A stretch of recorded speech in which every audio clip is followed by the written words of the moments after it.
Do you think you're a narcissist?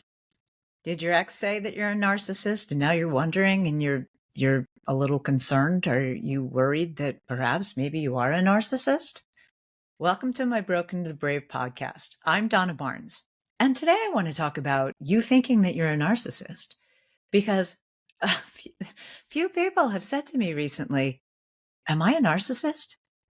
And the very simple response to that is the very fact that you're asking means you're not a narcissist, because a narcissist can't feel empathy.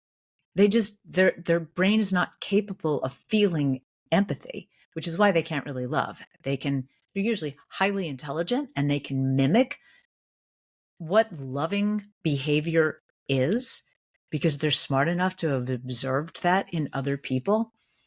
And unfortunately, narcissists are usually very attractive people. And it's much more common in men than in women. And some pretty amazing and beautiful women have really fallen victim to narcissists. But the very simple fact boils down to the fact that you're self-aware enough that you're asking the question, like seriously, genuinely wondering if you're a narcissist, means you're not.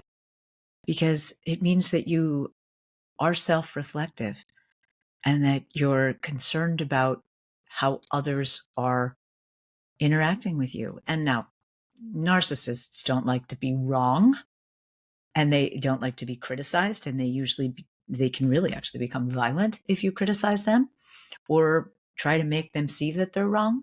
So, and look, when you're going through a breakup or especially a divorce, I think it's very common to think that your ex is a narcissist, largely because, especially if you're a very busy professional, you're very successful, you have a big job, men like that frequently get called narcissists. But it doesn't mean that you are. And especially if you're watching this video because you think that you are, I can assure you, you absolutely are not, because you wouldn't be watching this video if you were. And that's really the biggest takeaway, because look, you can have narcissistic tendencies and not be a narcissist. And I think that's where the confusion comes in too. And I think everybody is capable of having narcissistic tendencies at some point or another. We all tend to be a little bit self-absorbed sometimes, and that's good. We're all responsible for taking care of our own needs. So if we're taking care of our own needs, when someone else wants us, then it's just too easy to be labeled a narcissist. But I think that term is far too overused these days. In fact, if you Google that, there's a plethora of information about it, which is kind of why I wanted to talk about it, because I have had some pretty serious conversations with men in my own life recently that have asked me that. And again, I will say the fact that you're asking means that you are not a narcissist, because a true narcissist doesn't care about someone else's feelings. They can't feel empathy. So they don't care what anybody thinks about them. They really don't. I mean, they want everybody to love them, actually. So on that level, they care, but they don't really care. It's a self-serving need that they have to be admired and adored by everybody. But it's not a genuinely caring about another person's feelings or how another person might view them, right? So true narcissists are frightening to get involved with because they can't really love. So if you fall in love with somebody who's not capable of really loving you, that's why narcissists are really dangerous, and they're really good at hiding it. They're usually very charming and very intelligent, and they can mimic, largely because they want to get what they want.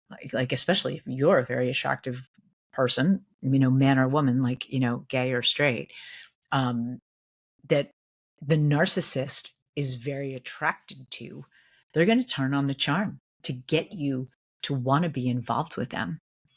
And unfortunately, narcissists don't usually know that they're a narcissist, but they're also not looking for help.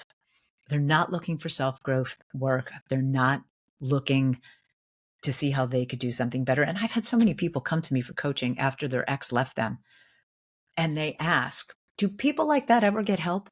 And the sad thing is like, no, they don't, because they're, they're too self-absorbed and too wrapped up in their own thing, and they just think you're not right for them. So they're just trying to run away from you. And it's not important enough to them to want to get help and to want to evaluate their own behavior in something. And I think, if you blame, you miss the lesson, right? If you're going through a breakup and you're just blaming your ex for everything, then you're not going to learn anything. But if you're really looking at your participation in it and what you can learn from it and what you can do better so that your next relationship is that much better, that's how you learn something to make your next relationship better, and your choice in your next partner better is really the biggest piece of that. Because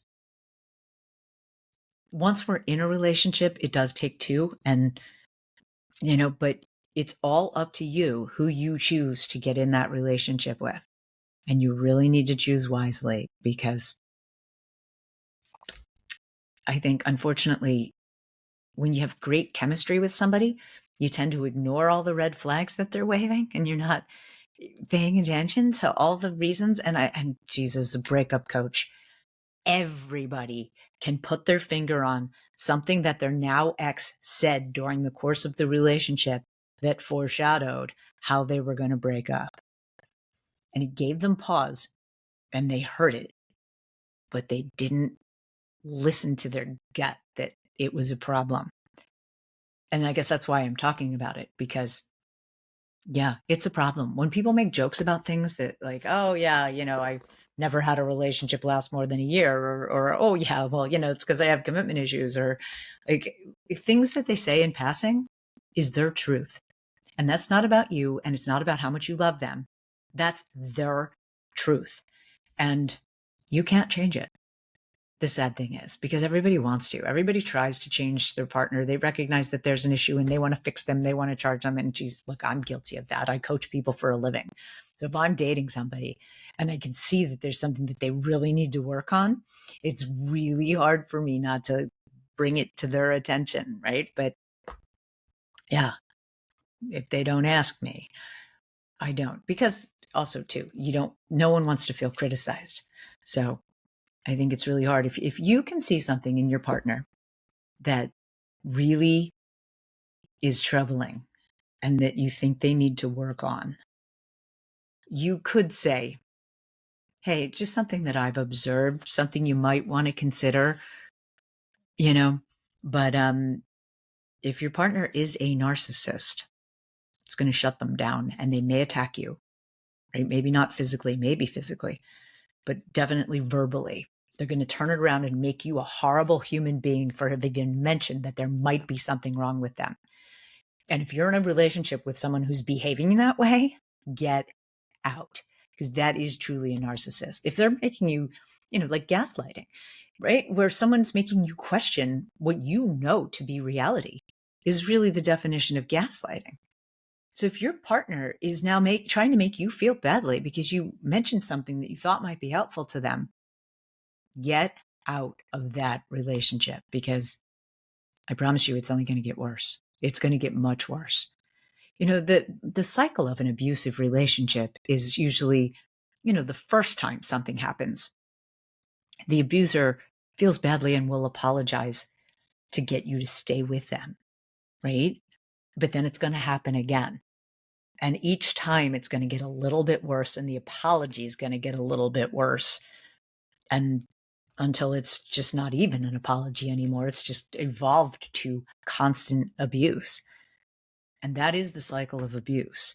So if you can get out when you see the beginning flashes of that, you can save yourself a lot of heartache and wasted time, right? People linger for years in relationships that are bad instead of cutting their losses and getting out. And really, like, after a relationship like that, it's really helpful to reach out and talk to somebody. Like there's a link in the description below to sign up for coaching with me.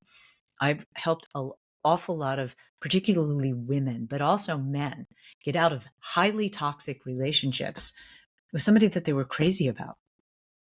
Just loving someone is never enough to make the relationship be a loving, true, good relationship, right? I mean, that's the hardest thing for a lot of people after a breakup, to recognize that you can love somebody with all your heart and soul, but they're not making you happy and they're not good for you.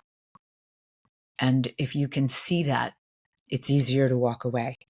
And I actually really specialize in helping people see how toxic their relationship really is, because toxic relationships don't always scream that they're toxic. And unfortunately, I've coached an awful lot of people who came to me in highly toxic relationships, and they were shocked when I said to them that it was a toxic relationship. So that's exactly what I'm talking about. If you are dating somebody that in any way is making you feel like you're crazy, and things that you know to be true when you say to them that they make you doubt your sanity, right?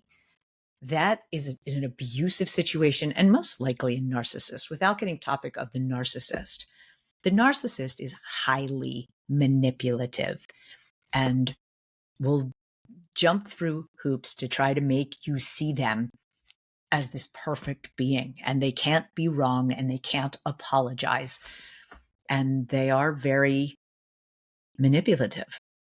So if you've ever dated one, you know exactly what I'm talking about. And if you're watching this because you think you're a narcissist, if you're not recognizing those behaviors in yourself, then you are not a narcissist. And if you are, then I also offer coaching that, the fact that you would be open to coaching and that you're even watching a video like this, or that you're open to hearing that maybe you need to change your behavior, means you're not an actual narcissist, but you may have narcissistic tendencies.